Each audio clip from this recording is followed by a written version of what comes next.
flavor, Prime Energy Dream Pop, the flavor that'll make you cream in your dream. Back in 2023, Prime looked unstoppable. It was selling everywhere, pulling in over $1.2 billion, selling out supermarkets, sparking fights in aisles, and landing massive sponsorships with UFC, WWE, and Barcelona. Logan Paul and KSI were being hailed as creators who built the next Gatorade. But just a couple of years later, sales collapsed by over 90%. Bottles now sit in discount bins for under $1, and the brand is widely seen as a flop, weighed down by scandals, lawsuits, health concerns, and pure greed. Prime launched in January 2022 as a cultural moment. Two former boxing rivals, Logan Paul and KSI, teamed up to create a hydration drink, and the internet lost its mind. Logan's announcement instantly hit 1 million views. Kids lined up before sunrise, and resellers were flipping bottles for hundreds of dollars. In the UK, the hype was even worse, with stores hiring security and restocks selling out in minutes. By year one, Prime made $250 million. A year later, it exploded to $1.2 billion, becoming one of the fastest growing drinks ever. But the rise was too fast to be sustainable. As Prime peaked, Logan's past came roaring back. CoffeeZilla dropped a major investigation into CryptoZoo, Logan's failed NFT project that took millions from investors without delivering a real product. From that moment on, the image of Prime as a clean, unstoppable brand started to crack, and it never fully recovered. It's a really fun game that makes you money. A fun game that earns you money? How much did you guys make from CryptoZoo? I lost around $50,000 in CryptoZoo.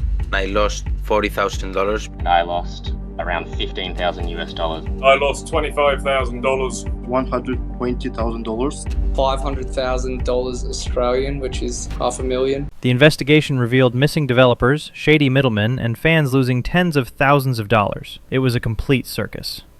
Logan Paul had spent years rebuilding his image after the Japan forest scandal, and in just 1 month, it all unraveled again. Worse, instead of owning it, he sued CoffeeZilla, because apparently nothing says I'm innocent like trying to silence the guy exposing you. Even though the CryptoZoo lawsuit was later dismissed, the damage was already done. Parents stopped just reading hydration labels and started Googling, who is Logan Paul? And is he a scammer? That's a terrible association when your drink is marketed heavily toward kids. And just when Logan thought he was the only problem dragging Prime down, the brand ran into something far more dangerous than internet drama: serious scrutiny from the U.S. government. This morning, New York Senator Chuck Schumer is calling on the FDA to investigate the energy drink Prime, which he says is being marketed to children and contains the caffeine equivalent of 6 cans of Coca-Cola. In July 2023, Chuck Schumer publicly called on the Food and Drug Administration to investigate Prime Energy for containing around 200 to 215 milligrams of caffeine per can while being heavily marketed to kids. For context, Coca-Cola has about 34 milligrams of caffeine, and Red Bull has roughly 80 milligrams, meaning Prime had more than double the caffeine of most major energy drinks. Schumer accused the brand of misleading health claims, influencer-driven marketing aimed at minors, downplaying dangerous caffeine levels, and failing to provide clear warnings. The backlash was immediate. Parents panicked, schools began banning Prime like it was contraband, and teachers warned students against it. Even Prime Hydration, the non-caffeinated version, caught heat after nutritionists pointed out it was marketed as a pro-level sports drink, despite being closer to coconut water wrapped in hype. When Gordon Ramsay tried it and said it tasted like drinking perfume, the internet pretty much sealed the verdict. What is that flavour you got there?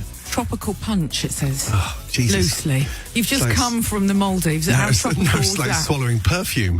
What is that? Almost overnight, the drink that once resold for $100 lost all its hype and couldn't even move for $2. Once the health concerns went mainstream, schools started banning Prime outright. Australian schools banned it, British schools banned it, and even schools across the US followed. Teachers didn't want kids showing up to class loaded with 200 milligrams of caffeine, jittery, and unable to focus. Prime went from the cool drink to the drink you'd get in trouble for bringing. And in a last-ditch attempt to clean up their image, Logan Paul and KSI teamed up with Mr. Beast to launch Lunch League, a kid-focused product that only made the criticism louder, not quieter. Lunchly versus Lunchables. With Lunchly, you get double the amount of liquid. Prime has no sugar added, more electrolytes, and more B vitamins. Crunch Bar. Whoa. Feastables Crunch Bar. Our pizza uses real cheese. Theirs, as it says on their box, is mozzarella pasteurized prepared cheese product. They can't even call it real cheese.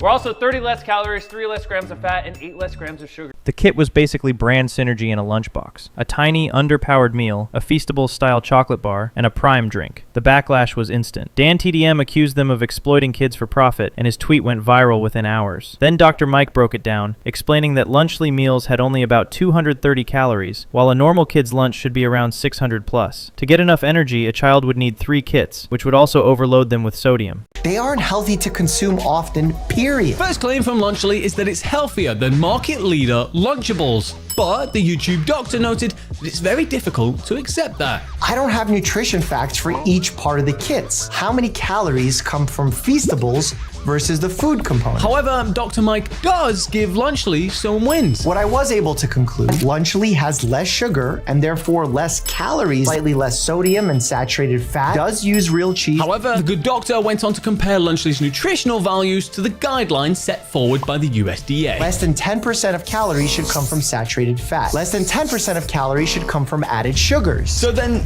is it healthier or not? Well, the problem is, it doesn't matter, as the box is officially classed as a UPF, which are linked to cancer and obesity. And because they fall into the category of ultra-processed foods. And then Rosanna Pansino made everything 10 times worse by opening a Lunchly kit on camera, only to discover the food was covered in mold.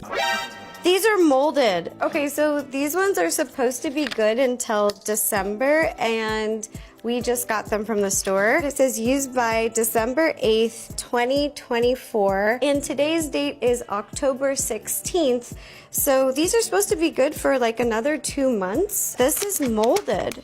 That's mold. This is not safe, especially like kids that are so young. They may not know what mold looks like, so they might just eat it. Prime's downfall wasn't a mystery or bad luck. It was the predictable result of hype, greed, and lost trust. What began as a massive cultural moment, backed by Logan Paul and KSI, quickly spiraled once the cracks started showing. The drink exploded in popularity through influencer power, kids' obsession, and artificial scarcity. But that same audience was also its biggest weakness. When the hype faded, there was nothing solid underneath to keep people loyal. Things really turned when health concerns went mainstream. Prime Energy's extreme caffeine levels drew attention from parents, schools, and even US lawmakers, leading to school bans across multiple countries. Suddenly, Prime wasn't the cool drink anymore, it was the drink teachers confiscated. At the same time, nutrition experts began calling out Prime hydration for being mostly marketing with little real performance benefit, damaging its credibility as a sports drink. Then came the reputational nukes. Investigations by CoffeeZilla resurfaced Logan Paul's CryptoZoo scandal and exposed KSI's XCAD pump and dump, making both founders look like crypto scammers rather than trustworthy brand owners. Even though these scams weren't directly tied to Prime, public trust collapsed fast, especially for a product marketed heavily to kids. Attempts to recover only made things worse. The Lunchly collaboration was accused of exploiting children, shipping underpowered meals, and even sending out moldy food. Lawsuits followed from suppliers, alleging unpaid bills and broken contracts, and Prime was later sued by the US Olympic Committee for trademark misuse. By 2025, sales had cratered, profits were down over 90%, and bottles that once resold for $100 were rotting on shelves for under $1. In the end, Prime didn't fail because people hated it. It failed because it was built entirely on trend culture. Once the internet moved on and credibility evaporated, the brand collapsed under the weight of its own hype. Prime's getting sued like crazy. The Prime bottles, they sponsor Kevin Durant, the basketball player. And because Kevin Durant is on the Olympic basketball team, the NBA guys actually go to the Olympics. Yeah, right. So they thought, okay, we paid sponsorship money to Kevin Durant, and he's on the Olympic team. So now we're gonna put out Prime bottles, Kevin Durant, all the Olympic rings and everything. And the International Olympic Committee is suing Prime because, like, whoa, you've got your bottles with our Olympic logos, like, that's super not okay, because the Olympics, they need a ton of money for all the uniforms and everything, and it all comes from, you gotta pay to put the Olympic logos on stuff. And Prime paid Kevin Durant. Prime did not pay the Olympics, so their exposure in that lawsuit is pretty major. The final blow came when Coca-Cola, the official Olympic beverage sponsor, took legal action after Prime allegedly used Olympic-style branding to make it look look like an official Team USA drink. The lawsuit argued Prime was piggybacking on Olympic clout, confusing customers, and stepping directly on Coke's exclusive multi-million-dollar deal. That summed up Prime's entire problem, cutting corners for attention instead of building legitimacy. In the end, Prime didn't collapse just because the hype died, although that mattered. It collapsed because Logan Paul and KSI sabotaged their own brand. They misled customers, aggressively marketed to kids with questionable products, triggered government scrutiny, shipped moldy lunches, got exposed in crypto scandals, and never fully took accountability. Prime could have been a long-term empire, but instead it became a case study in how fast hype turns toxic. You can't build a global brand on clout, shortcuts, and scandals forever. Eventually, it all collapses.